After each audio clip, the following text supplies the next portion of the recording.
Evolutionary Podcast coming your way. Number 325, Q&A. Stevesmi here and Rick.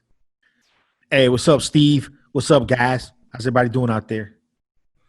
All right, we're rolling right along, guys. If you listen to our last Q&A, it's a really, really good one. We have another one right here, 5 new topics, fresh topics off the wire. Let's open up the first one, Rick. Good versus bad responders to anabolic, androgenic steroids. What do you think about this one? Do you think there's such thing as a good or bad responder? Oh, fuck yeah. Yeah, we discussed this on our podcast way back when somebody sent in a question about having professional aspirations. And we discussed how to be a professional top-level Olympia guy, you've got to start off with the right genetics just off the start. And then you throw in the dedication, time, hard work, consistency, all that good stuff. And part of those genetics are how much you tolerate these drugs. You're going to find a lot of guys try steroids and run away from steroids very quickly, very early on, because they just have side effects that are unmanageable. And so they just can't cut it. You find that a lot. So you also get guys who run a cycle or two, be fine, and then side effects just start to creep on and get worse, and just this stuff just doesn't work as well on you as time goes on. It gives you more side effects the older you get, and things change. And then you have guys who can just pump the sauce, man. A lot of it, hundreds, sometimes thousands milligrams per week for years. Never have any issues, never lose any hair, never really acne get too bad, too far out of whack. So genetics plays a big role on if you can tolerate these drugs and how much of these drugs you can tolerate. Sometimes, and I've seen this happen personally, obviously, you'll get a drug, something like Trenbolone. You'll do it several times, no issues. And then that 5th or 7th cycle will just knock some of your hair out. You know, will knock some of your hair right down, something it wasn't doing before. So for sure, genetics plays a big role. You remember back in the day when guys used to buy prohormones over the counter, you get a guy who can smash just bottles of prohormones for years and be fine. And then you get another dude with 1 bottle of prohormones, his left nipple will be not lactating. He'd be scared and he'd never come back and never juice again, never use anything else. It just goes with the territory. We see a perfect example of guys, they have to run like 2 grams of gear just to get any results. And you have the other guy, he just has to run like 200 milligrams of Tren or something. And boom, he blows up like crazy strain, crazy size. And, you know, we see that a lot. It's so hard to put to nail this, you know, because over the years, guys have used underdose gear or bad gear or fake gear. So they find it necessary to keep using more and more juice just to get any type of result. So I think that kind of gets covered up. I think back in the 70s, they had gear that was real, that they could get their hands on, like real quality pharmacy grade gear. So they were able to get much better results on less gear. It was unheard of in those times to use the kind of dosages guys are using today. So I think that kind of clouds it as well, just the poor quality of gear that we see that's out there. We went through a really, really bad phase in steroids over the past, I'd say, 5-10 years, Rick, where we had this huge increase of underground labs popping up all over the place. And these forums would just... a lot of fake steroids, contaminated stuff, heavy metals, underdosed. Yeah, and these forums would just let you go on there and market your steroids and sell your steroids. There was no vetting process or nothing. So we've come a long way now. Things went full circle. Forums realized it wasn't a good idea to just let anybody come on. It wasn't that hard to find good, clean, up-to-spec raw materials before the Beijing Olympics. But coming up to the Beijing Olympics, they cracked down locally in China big time. And after that, it was not the same players making this stuff. much lower level players, much less of an eye on quality. And that's when you started to get a lot of issues with underdosed and dirty gear out there. So after the Beijing Olympics, when they shut down all the big mainstream manufacturers from making steroids anymore, and it went to lower tier guys. All right, guys. So next one is getting gynecomastia from supplements or Perl hormones. This is another one that people ask a lot about. So what's your opinion on this one, Rick? You were around back in the days where you could buy Perl hormones over the counter. And I can remember a lot of guys would go to the vitamin store or the local shop in town, bodybuilder shop, and they could just grab Perl hormones right off the shelf. And they didn't realize how risky it was to run this stuff because they'd end up with gynecomastia. You know, when it comes to the pro hormones, you kind of knew what could cause gynecomastia and what couldn't. I had gyno from being a teenager before I ever touched anything, just going through puberty. I had hard glands under my nipples. You can just get gyno from just getting fat. You get older. Could have had a tight chest your whole life. And then you let that dad bod bullshit go to your head and start getting fat. And guess what? Now you got man titties.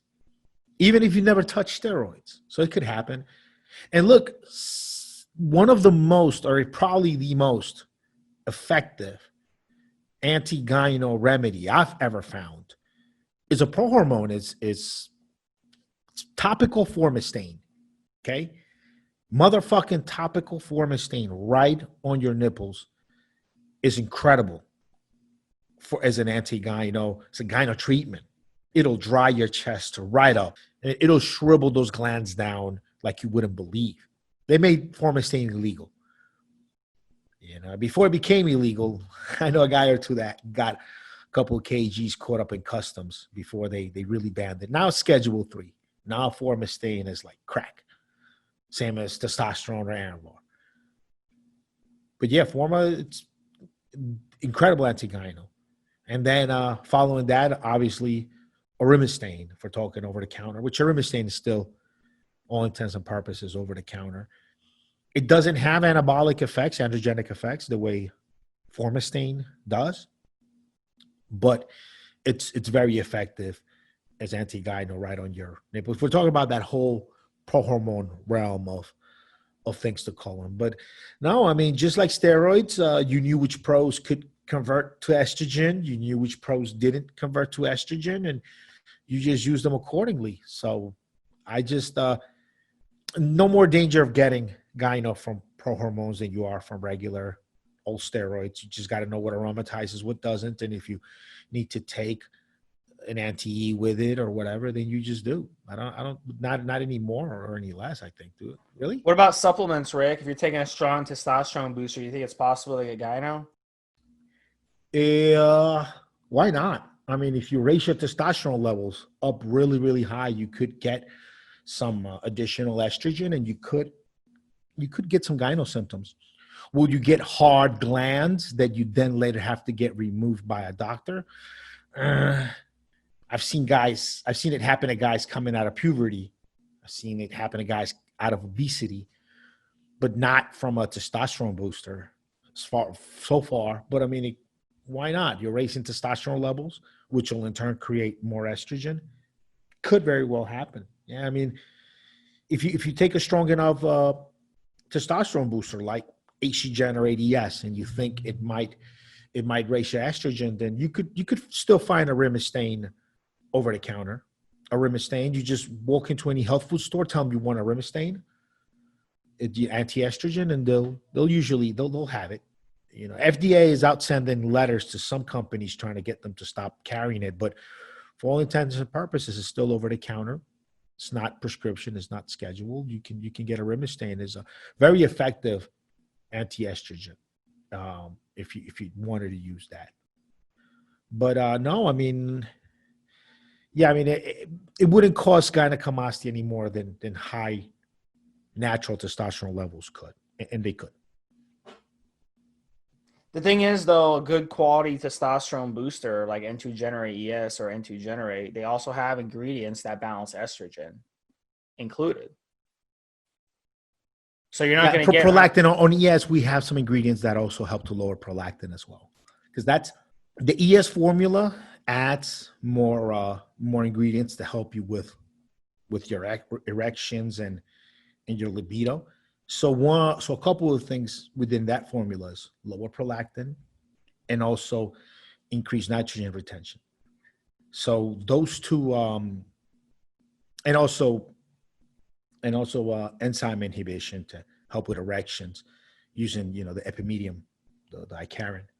So there's definitely things in there that help with erection. One of them is lower prolactin with L-Dopa and a couple of other ingredients.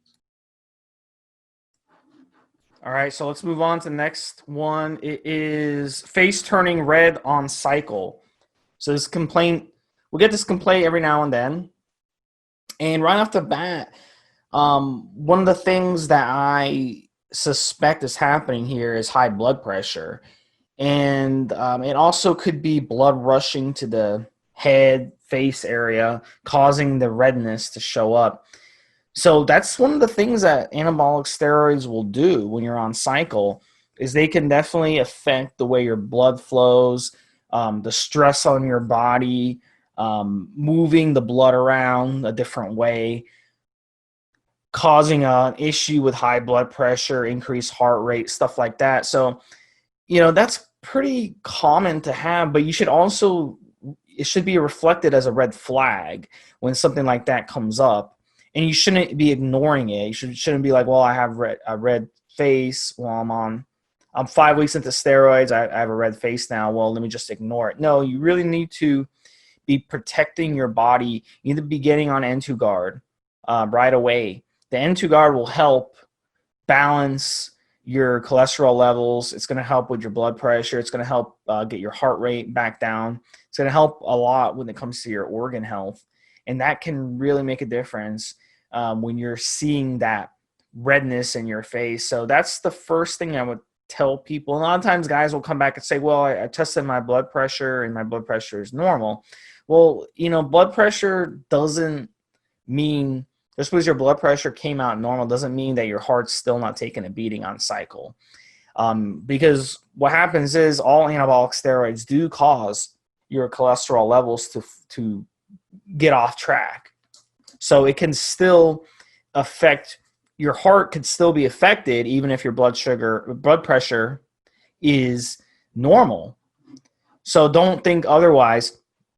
So I'd look at it definitely as a red flag. It might be something where you have to decrease your dosages maybe to kind of get your blood pressure normalized. It might be something where you need to add in the N2 guard. It might be something where you need to maybe give your body a rest for a few days from the gym just to get things normal. How about you, Rick? You ever have red face or know someone who did? When I've let estrogen conversion kind of get up that high and get a little bit of water retention, I've had red face just for some short periods of time, and then I got it under control. Bunch of different ways. One of the first things I get before I start to get red face is I'll feel the joints in my knuckles and my fingers. I'll feel them a little chunky, a little chubby. And I know that I'm just a couple of days away from my face starting to get red. Now, that's just normal walking around red face. Again, a couple of times using Dianabol and high testosterone doses. I think I got a little bit when I tried Anadrol one time. Can't remember quite, but it's only been a couple of times when I let estrogen really get out of hand. And also just normally, and this is pretty normal, man, when I'm on like almost any amount of steroids, like not a lot, when I'm repping out at the gym in front of the mirror, my face will get visibly more red than I normally would when I'm not on steroids.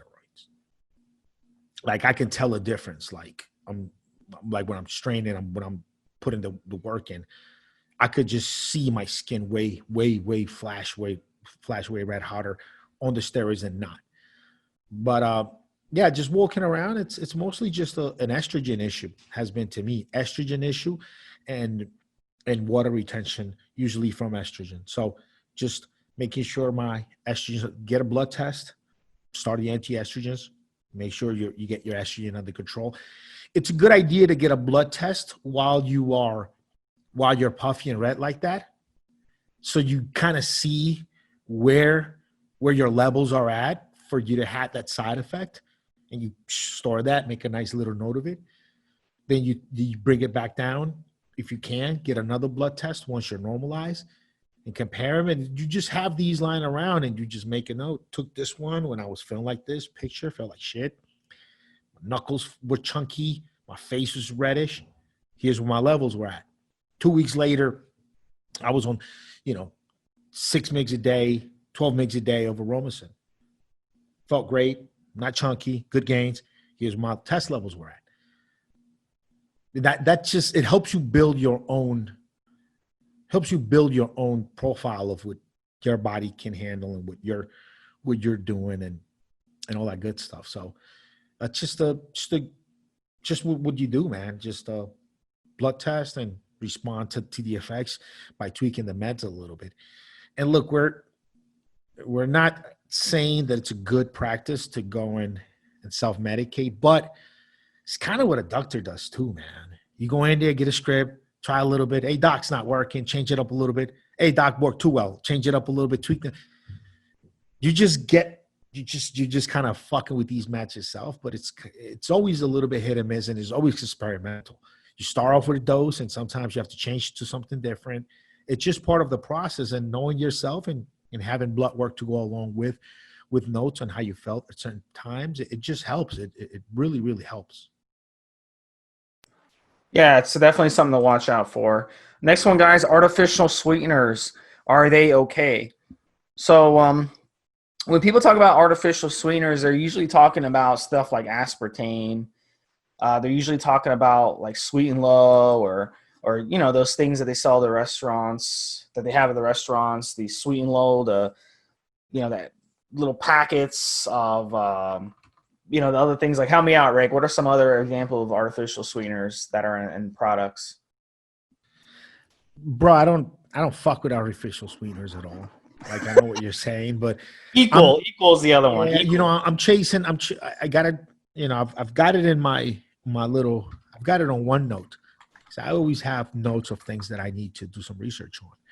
And apparently, some bad, not good gut bacteria can feed on these artificial sweeteners, and you're given this bad, not good gut bacteria food to feed on, which it normally wouldn't get. And in turn, that gut bacteria can then create chemicals and create an environment that'll make you then crave the artificial sweeteners. I don't have a ton of data on this. I'm searching this down from a couple of different sources. It does seem like I've seen people that act like they're addicted to Diet Coke and Diet Pepsi. I've been around people that they just act addicted to this shit. And I never kind of understood it that well. Like the whole point of doing an artificial sweetener so you don't get addicted to the sugars, but they do. And apparently this might be a thing. And I've just never fucked with artificial sweeteners because I've just never had an issue with eating my stuff bland and just drinking just regular water. Like, artificial sweeteners are if you're being a baby and you have to somehow make this thing taste good and add stuff to it for the milliseconds that it goes through over your tongue. I mean, you're adding stuff in, and even all this sugar you throw in there, it's just for mouthfeel. I mean, what are you doing? So yeah, fuck artificial sweeteners. Stevia is good. I like stevia. Yeah, but it's not artificial. Stevia is good. It's a natural. People understand that stevia is naturally found. It's a natural herb. And actually, stevia is cool because it just makes your tongue taste everything like it's sugar. It's not really a sweetener. It's working on your tissues there to make everything taste like it's sweet. It's weird, but Stevia is all right. This other shit is not. And Yeah. you shouldn't be consuming it. Yeah, sweet and low is saccharin. That's what it is, and the aspartame is in. Stop being a fucking baby. Just eat your shit bland. Like, stop being a baby. It doesn't need to be fucking sweet. What's the point? A lot of us, you know what? We've been doing experiments on the body really for 30 to 40 years. We've been doing experiments, artificial sweeteners, these refined oils. They get in our body, they start sticking to stuff. They start sticking. They get in our body, they start affecting our hormones a certain way. They start affecting our gut flora a certain way. They start affecting our insulin levels a certain way. These little changes that happen, and we've kind of been doing an experiment on ourselves in the United States dealing with this stuff. It's kind of like the whole Roundup thing, where people just take Roundup and they spray it all over their yard to kill weeds, and then now we know that Roundup causes cancer. Well, I knew that anything that kills is going to cause cancer. I mean, that's just common sense. I mean, I don't need a bunch of trial lawyers putting out commercials saying, hey, if you use Roundup and you got cancer, call this number. I don't need that. It sucks, but everything nowadays causes fucking cancer, bro. Everything, dude. There's data to back up almost everything causes cancer in large enough amounts. Yeah, I mean, it's all over the place. There's so much stuff, but putting these chemicals in our body, this is an experiment, and the experiment has failed miserably. And we're seeing the evidence. The evidence is the deterioration of our health. And what's amazing is that Americans, we exercise more than any other country. We have more gyms than any other country. They closed gyms during the pandemic, and people were going crazy and crying about it. That's how much people love going to the gym. That's how much people love going to yoga. They opened a yoga studio in Chicago, and they got in trouble. They got fined like $1,000 or something because they wanted to do yoga so badly. But we exercise so much, yet we're so unhealthy. This experiment that we're doing on our body, putting all this processed, lab-made crap in our body, is not working. So artificial sweeteners are not something you should mess with. What do I sweeten things with? I like to sweeten my nuts sometimes. I like to eat raw nuts. I know you do too, Rick. Like almonds, cashews, stuff like that. They're delicious, and I like to use raw honey. When I want something to be sweet, I just use sugar that day, and I treat myself with the sugar, and I'll have it, and then I'm done with it. Just, if you really wanted something to be, just do it for that day. But don't add a artificial sweetener as a way to have something sweet every day. Just get off the crack pipe. Just man the fuck up and get off the crack pipe. Yeah, raw honey though is a really, really healthy sweetener. I like raw honey. I like agave syrup. I think agave syrup is great. And look, when I decide, okay, and it's happened, making breakfast for my kid. I don't eat until 4 p.m., but I'm making breakfast for him. And we got something fun planned. We're going to go to the mall. We're going to do something. I'll say, you know what? Why not? I'm going to have breakfast with my kid. When I sit there and have breakfast with him, right?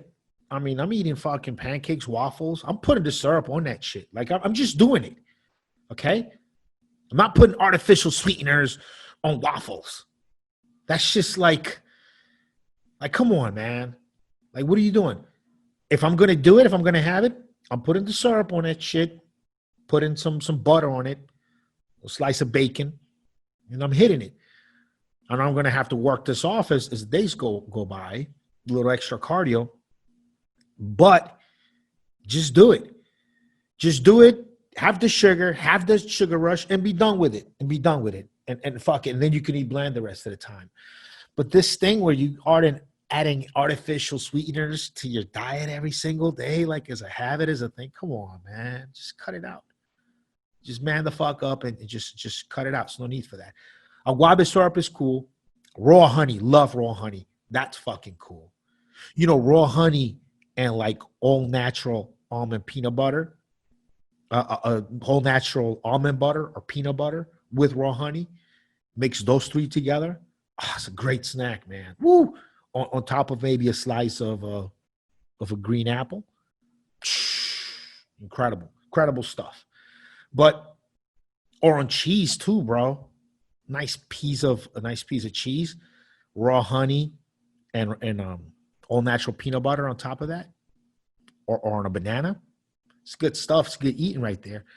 And just have the honey, natural honey with all the fucking sugar in it. Just have that. Indulge, and then don't do it again. I'd rather indulge in some sugars, like heavy sugars, once a week, maybe a couple times a week, depending if I'm mountain biking a lot that week, and be done with it, as opposed to adding fake fucking flavoring and fake sugars that are doing other stuff that we don't even understand yet to my diet every single day. It would make more sense to do that. I would rather take actual sugar than take artificial sweeteners. It's like if you had a choice between having sex a couple of times a week or jerking off every day. Right? It's like, can you just have sugar once a week or like twice a week? Just really indulge in like pancake and waffles or on an ice cream or something. Be done. As opposed to like every day kill yourself adding a little bit of fucking aspartame to your coffee. Well, diet soda is not good for you, and that's really the crux of this. Diet soda. Listen, the only thing diet soda is good for is to mix it with your research chemicals to kill some of that nasty taste of those research chemicals and some of those liquid oral steroids we take. Besides that, I see no use for anybody to be drinking diet soda out there. It's great for killing nasty flavored stuff. Like if you got some research chem or some liquid SARMs, you mix it with diet Sprite, down the gullet, no problem. But besides that, what the fuck are you doing? Just drink the regular fucking Sprite. If you're gonna do that, good. Just get the sugar and get it out of your system, or just drink water. But you're in the middle. It's like, what the fuck are you doing? All right. So our last topic is one really kind of disturbing. It came in. She said that her husband has been roughing her up in bed, giving her bruises. And was this you that sent this in, Rick? Are you sure this wasn't you that sent this in? What? It's even funny a female would even send this question in. Are you sure you're not fucking this chick and that's why she sent this in? No, I think you sent it in. Why would she be asking you about this? So really right off the bat, like, I got zero tolerance for domestic violence. I think a man who puts his hands on a woman is a piece of shit. Like, I think that I think we're way too lenient in this country when it comes to domestic violence. It's absurd. Like, the cops might come out and like take the guy to jail for like the night and he'll get bailed out of that night. You know, it's fucking ridiculous. So we're way too lenient. Domestic violence, I got zero tolerance for. If you're in bed, a lot of women, they like kind of rough sex these days. I'm not sure why. They like to be tied up. They like to get the fucking what's it called? Like some do, yes, some do. What's it called when they put the handcuffs and stuff? They like that. But like when you're bruising, if he's bruising you up, you need to have a talk with him and be like, dude, this is getting physical. There's a difference between tying someone up or handcuffs or something and being a little kinky and fucking bruising. Because when you're bruising, you're taking it to another level. You're actually hurting the other person. So this is very disturbing. This guy may have the makings of a serial rapist in his future. What do you think? Rick? It's a very short question. There's a lot of context needed here. I mean, how did this start up? You know, did he start with light slaps and now he's like really manhandling her? Or did she open the door for it and now it's getting out of hand? Maybe she could have opened the door for it and she was down maybe for just a little bit of rough play and now he's like really leaning into her. I laugh because it's a weird kind of funny situation, but she's gotta she's got to like talk to him and lay down the ground rules and be like, make sure that is within what she likes and within what's right for her. If he just started roughing her up without her opening that door, then yeah, like, need to get that ass in front of a counselor like now.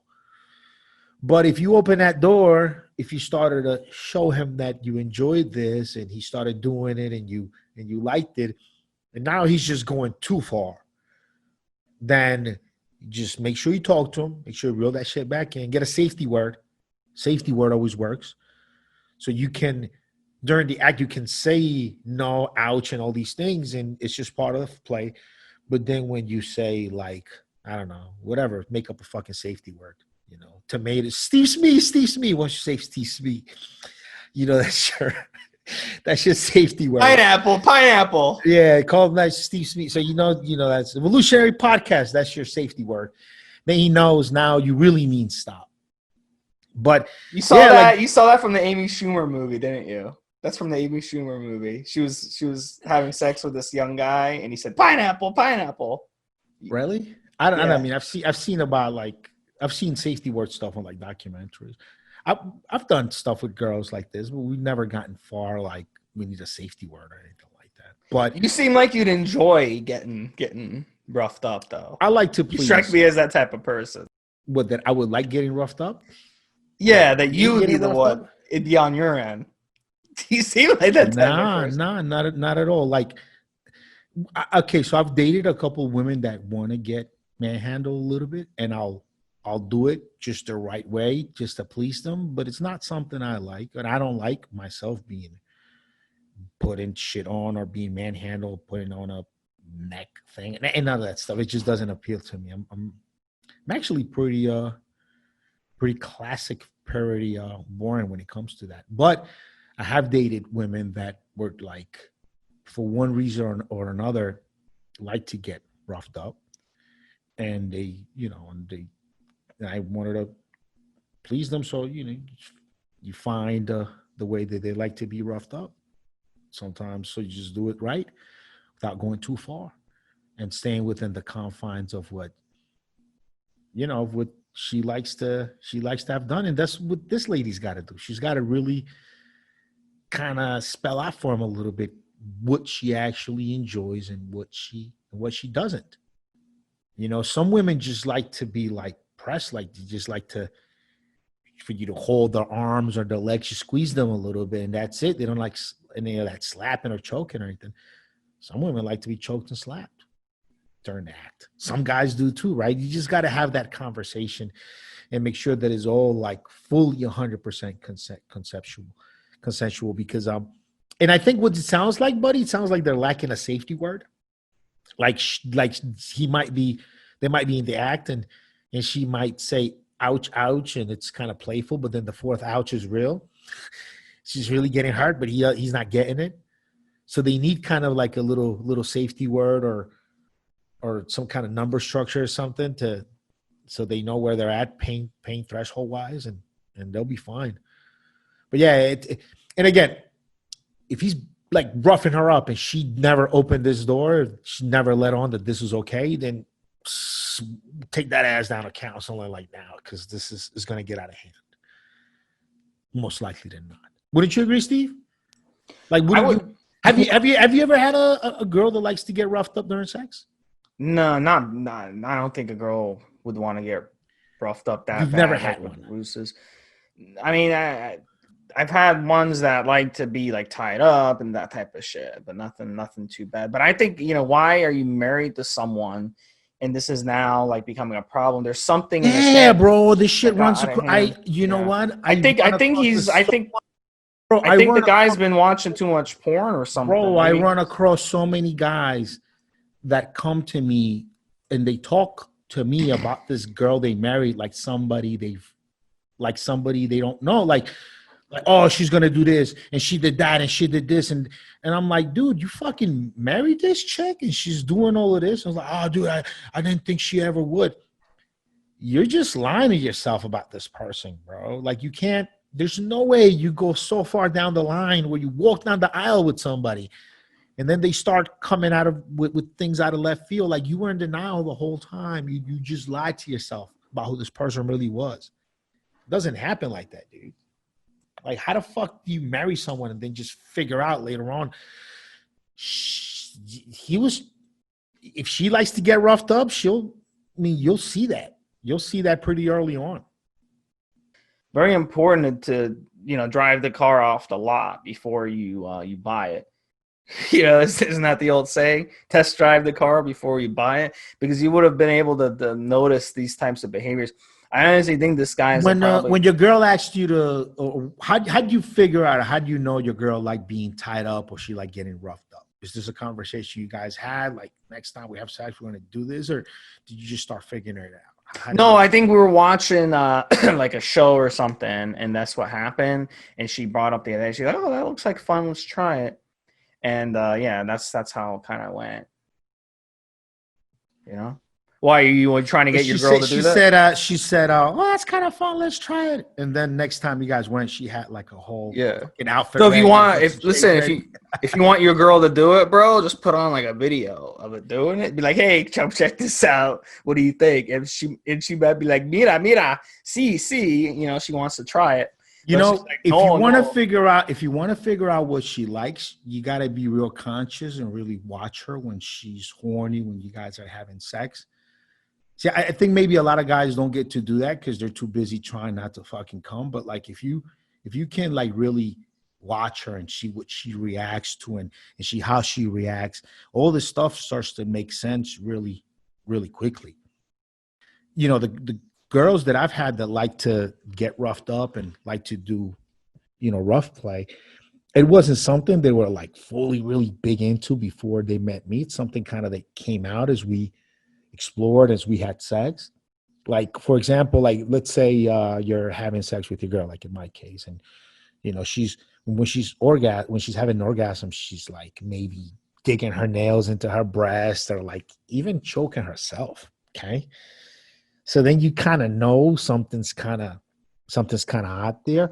Also, if she's like, maybe when she gets on top of you, she's like rough on herself, like when she's with you, you kind of know there's something else there, and if you pay close attention and if you're kind of there present during the moment and really kind of feeling her, you can see what she likes and what she responds to.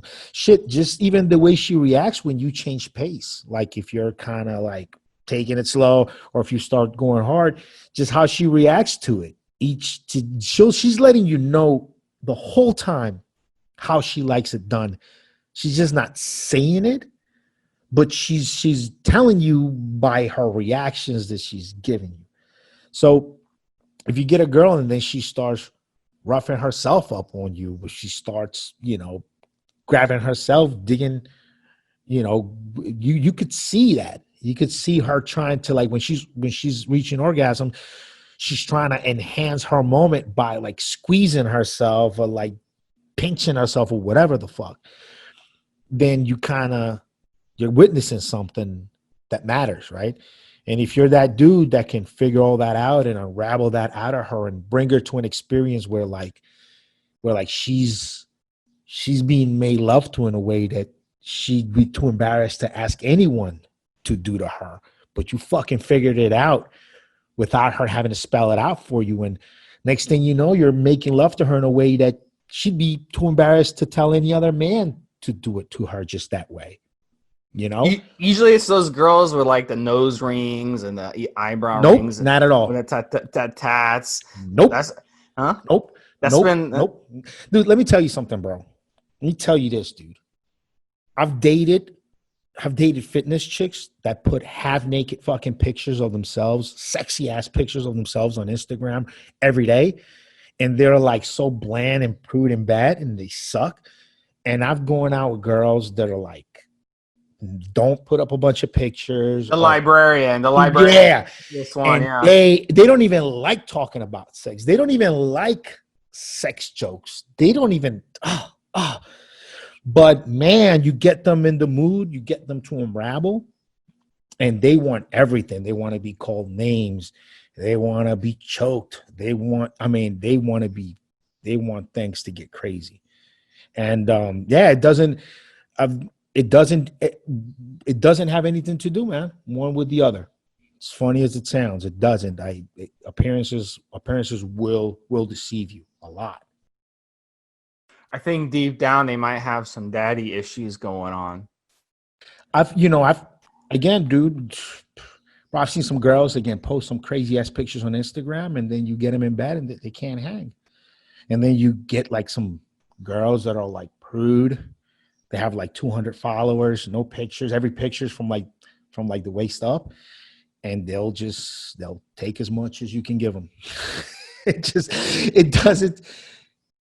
When it comes to women change, women change so much when they're in bed. It's hard to really know what you're gonna get before you get there. It's funny, but that's how it is. All right, guys. So we learned a lot in this episode. Rick taught us some tips that you can try in bed, and we'll talk to you guys on the next podcast. And we're gonna have some more information for you on next Q&A. Keep the questions coming. We're gonna have a new Q&A up pretty soon for Stevesmi and Rick. Another episode of Evolutionary Radio, and we'll talk to you guys next week. Have a good one. Have a good one, Steve. Have a good one, guys.